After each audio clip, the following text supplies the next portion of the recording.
अगस्त 1947 Madras presidency Tamil Nadu. विशिष्ट लोगों का एक समूह अपनी जीवन काल की एक ऐतिहासिक यात्रा की तैयारी कर रहा था। उन्हें एक महत्वपूर्ण काम पूरा करने के लिए बुलाया गया था, जिसमें उन्हें एक शासक से दूसरे शासक को सत्ता हस्तांतरण की प्रक्रिया को पूरी विधि के साथ पूरा करना था। यहाँ लोग दिल्ली की ओर जा रहे थे। भारत अपनी स्वतंत्रता के करीब था। जल्द देश को ब्रिटिश शासक से मुक्ति मिलने वाली थी। स्वराज के संघर्ष में न जाने कितने ही गिरफ्तार हुए और न जाने कितनों ने अपनी जान गंवाई। आखिरकार अब देश अपने लक्ष्य स्वतंत्रता के करीब था। अब वायसराय लॉर्ड माउंटबेटन को अपना आखिरी काम करना था, जो था भारतीयों को उनका स्वराज वापस देने का काम। लेकिन अभी भी उनके सामने एक सवाल था कि आखिर स्वराज को कैसे सौंपा जाए। उन्होंने सोचा, ऐसे में हाथ मिलाने की रस्म शायद ही काम आए। तो आखिर इस गौरवशाली मौके के प्रतीक के रूप में ऐसी कौन सी रस्म अपनाई जाए? कुछ ना समझ आने पर उन्होंने पंडित जवाहरलाल नेहरू के सामने अपना यह सवाल रखा। यह एक अच्छा सवाल था, जिसके बारे में विचार विमर्श होना जरूरी था। नेहरू जी ने यह सवाल केसी राजगोपालाचारी के सामने रखा, जिन्हें राजा जी के नाम से जाना जाता था। वे तमिलनाडु से थे। केसी राजगोपालाचारी ने इस सवाल पर गहन शोध किया, जिसके बाद उन्हें इसका जवाब भारत के गौरवशाली इतिहास में मिला। तमिलनाडु के चोल साम्राज्य में, जो भारत के प्राचीनतम और कई दीर्घकाल तक चलने वाले राज्यों में से एक था। एक चोल सम्राट से दूसरे चोल सम्राट को सत्ता का हस्तांतरण ईमानदारी के साथ यानी सेंगोल देकर किया जाता था।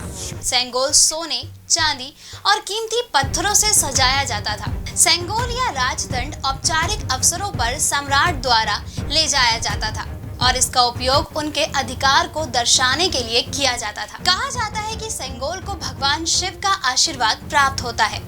उनके द्वारा बनाए गए हजारों मंदिरों में आज भी उसकी पूजा की जाती है। राजगोपालाचारी जी ने इसी परंपरा और समारोह के आयोजन की सलाह दी, जिसे नेहरू जी ने भी स्वीकार कर लिया। जिसके बाद राजगोपालाचारी जी ने बिना समय गवाए इस समारोह के लिए प्रमुख धार्मिक मठ थिरुवदुथुरई अधीनम से संपर्क किया, जिसे 5 सदियों पहले स्थापित किया गया था और यह तभी से चोल भूमि के केंद्र में स्थित है और आज तक कार्यरत है। उस समय के मठ प्रमुख ने अपनी तबीयत ठीक ना होने पर भी इस काम को स्वीकार किया।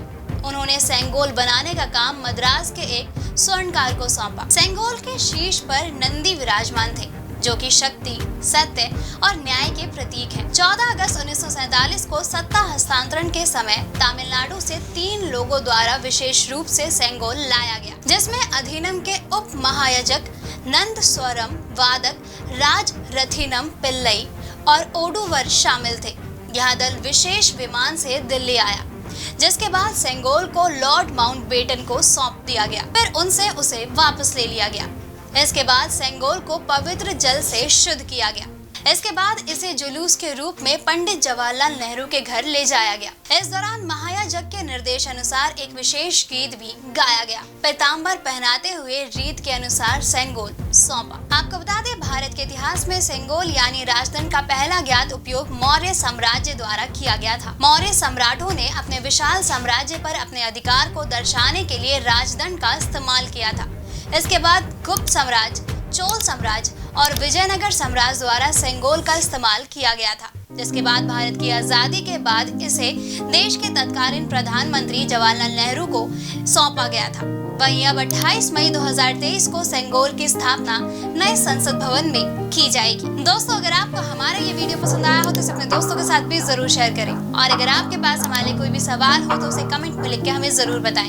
जल्द ही आपसे फिर मुलाकात होगी एक नई वीडियो पे एक नए टॉपिक के साथ।